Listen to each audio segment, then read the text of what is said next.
This is episode number 214 of the Middle Country Public Library podcast. Hello and welcome. I'm Sal DiVincenzo here in the studio with my fabulous colleagues, Sara Fade. Hello. And Nicole Rambo. Hello. How you ladies doing? Good. Great. We're going to jump right into our segments. And Nicole, why don't you go first? Yeah, so I was cruising around publishersweekly.com, as us librarians do. And I saw this blog post, and I thought it was actually really interesting. And it's about, the title is Books That Help Us Talk with Children About War. Okay. Obviously, we know what's going on in the Ukraine, and it's everywhere. And, you know, kids are coming in and out of the rooms. They hear things. They know what's going on. Kids know, you know. And so it was a really good blog about how she's kind of dealing it with her children and some books that she recommends. So the first one, and most of these are for like ages 8 and up, maybe 7. Like for us, a lot of these are shelved.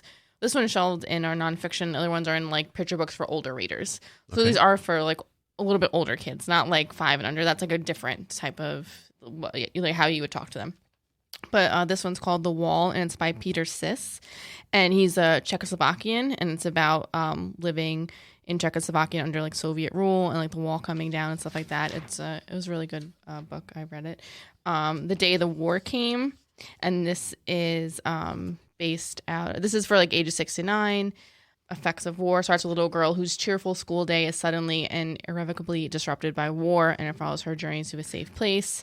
There was a commercial, I don't remember what it's for, which is like terrible, but years ago, and it's like you watch, like it's like a little girl's birthday. You remember that? And it's like each year it gets like worse and worse, and it kind of reminded me of that. The other one was the Cat Man of Aleppo, and this is out of like Syria, and it's about the story of Muhammad al-Ghil, an ambulance driver who in the midst of civil war cared for the sick and wounded people in his ambulance, but then started caring for the stray and abandoned cats, and like how he word of mouth, and he got donations from all over the world, and now he has a sanctuary for the cats as well as a playground for children. So, and that's like a true story. That's another one. And then there's another book by Francesca Sana, The Journey. It's a heart-rending but also hopeful imagining of a family's long trek through war, loss, travail, and danger to find comfort and a safe landing place.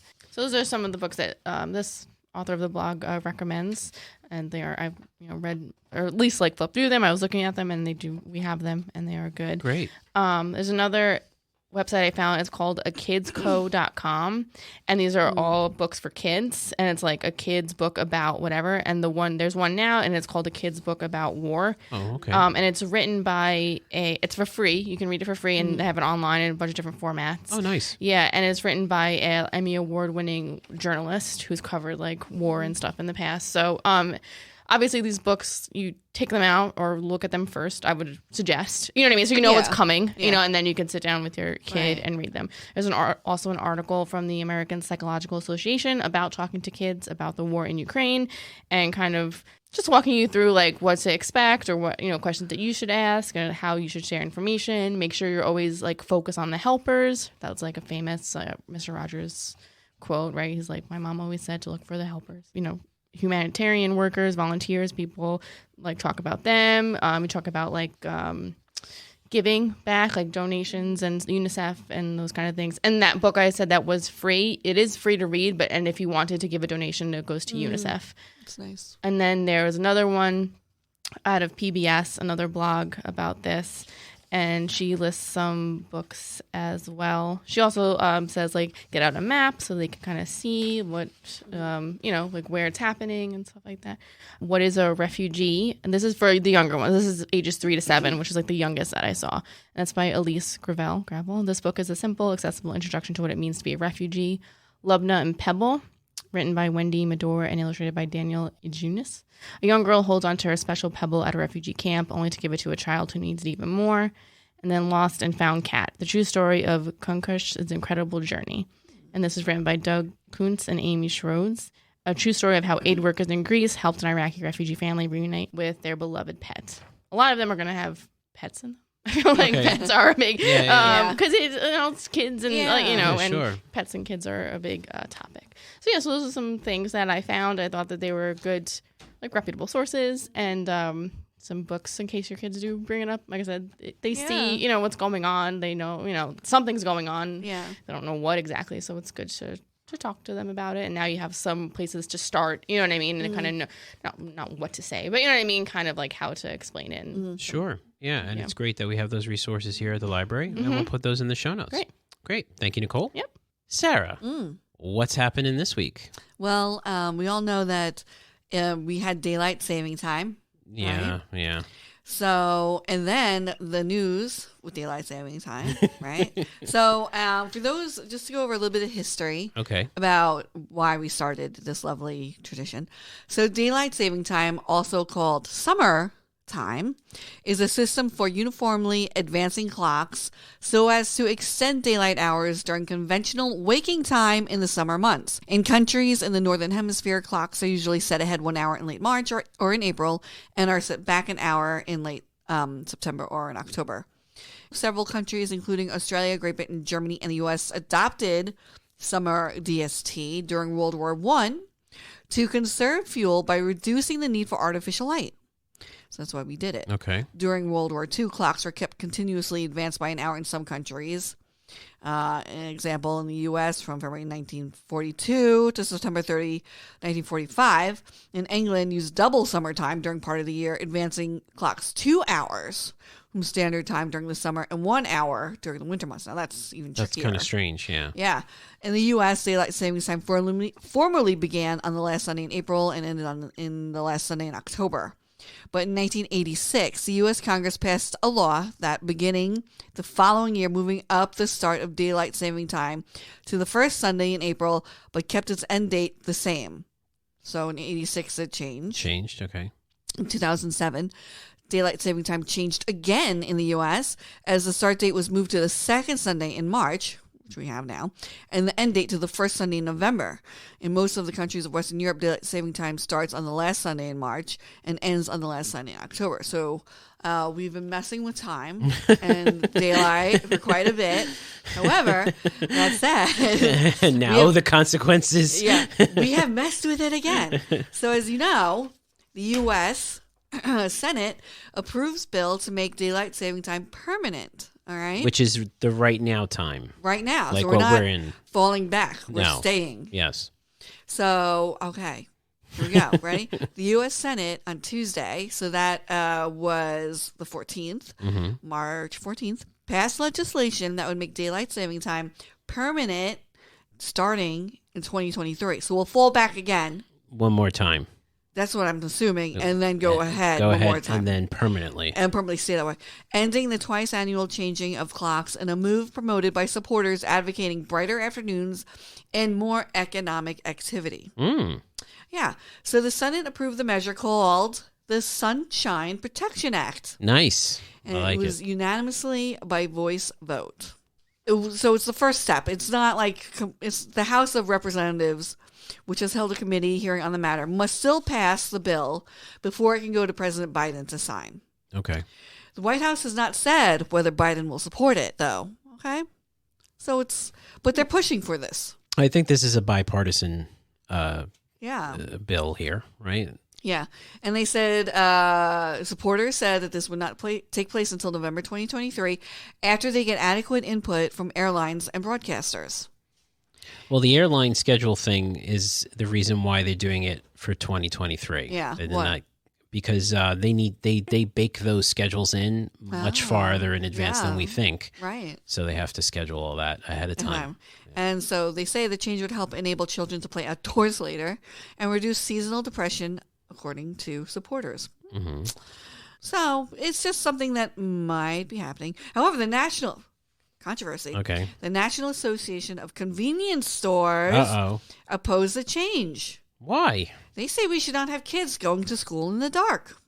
The convenience stores are saying that? Yeah. What? I don't get that. Yeah, I don't know. But so the quote-unquote dark is going to be for the older kids because the sunrise in the winter, here at least in New York, if daylight saving time stays in effect, the sunrise is 7:15 is the earliest sunrise. Right. Yeah. So if you're going to school at, so the bus picks you up at 6:30, it's still going to be dark. Right. Since 2015, about 30 states have introduced legislation to end the twice-yearly changing of clocks, with some states proposing to do it only if neighboring states do the same. So it's very odd, because what is the one state that does not? Well, Arizona doesn't do it. Right. Hawaii doesn't do it, but they're like all with the, the tropical drinks and the wonderful, they don't wonderful weather. So they don't care. So the House Energy and Commerce Committee held a hearing on the issue last week. Representative Frank Pallone, the committee's chairman, said the loss of that 1 hour of sleep seems to impact us for days afterwards. It does. It's true. I'm feeling it now. Yeah. It also can havoc on the sleeping patterns of our kids and pets. This is something that has been going on since apparently 2015 and beforehand, I'm sure. I know, since I can remember, people have always said, why do we do this? Mm-hmm. And, well, it started in World War I to save energy. So it really was cost efficient. It had nothing to do with anything else. It was just about energy. Whether or not we stick with it or not remains to be seen. Yeah. Well, they say that heart attack risk increases 20% this week. Interesting. Yeah, which is kind of weird because it's just stressed, maybe. Well, it's just an hour, right? I mean, when you think about it, look, I'm complaining about it. I'm not discounting it. It is just an hour, though, right? We're going ahead an hour, but I think it's a big deal. Well, I know. I said this to someone that it makes I have insomnia for at least a few weeks because it will throw me off. Yeah. If you're not a morning person, I think it disrupts you a little bit more because when we fall back, I'm like, this is good. And I know for morning people, it's terrible. Yeah. But I'm fine. But so this is like, it's very hard for me to adjust, even though it is only an hour. But for some reason, it's just terrible. And I was mentioning this to someone, and they're like, but it's still the same amount. They're like, it's still the same amount of time in a day. And I'm like, yeah, but it's I don't know what it is. It's just different because like I feel like I have to go to bed early, but then you're waking up, and then it's like, I don't know. No, it's very strange. Yeah. Yeah, it's almost like jet lag. Yeah. It's like a forced jet lag for everybody. Yeah. But, I mean, I guess I do think if you're like, well, are you a morning person? I am, no. I don't necessarily would say I'm a morning person, but I'm not an evening person either. I like to sleep. Sleep is good. Yeah. I do think, like, if you're not, like, naturally, like... If you need an alarm clock to wake up, I think it's rough. But if you're naturally like waking up early before anyone else, it probably doesn't affect you as much. True. Yeah, that's true. I'm just assuming because I don't know. Yeah. Now, my question is, if the United States does adopt this bill and we do stay on daylight saving time permanently, I wonder what the other parts of the world are going to do. Well, I wonder if they dislike it as much as that's possible. We dislike it. I don't know.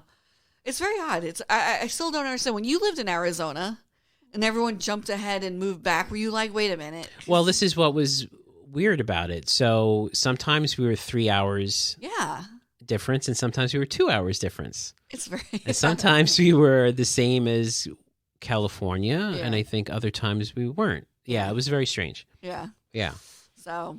I don't know, we're fooling with time. You know what Doc Brown says. You shouldn't be fooling around with time. Yeah. So it's interesting to see what will happen. Who knows if we still have this podcast next year? Yes. We'll be, we can talk about it. We can say, see, it happened. It happened or it didn't happen. I don't know. Right. Well, thank you, Sarah. Sure. And thank you all for listening. That does it for another episode. If you want to listen to older episodes or read our show notes, you can visit our website, mcplpodcast.com. If you're listening on YouTube, hit the like button, and please hit the subscribe button because we do want to get to 1,000 subscribers by the end of the summer. We're going to say Labor Day. How does that sound? So if you can do that, we greatly appreciate it. So for Sarah Fade and Nicole Rambo, I'm Sal DiVincenzo. We'll see you on the next show.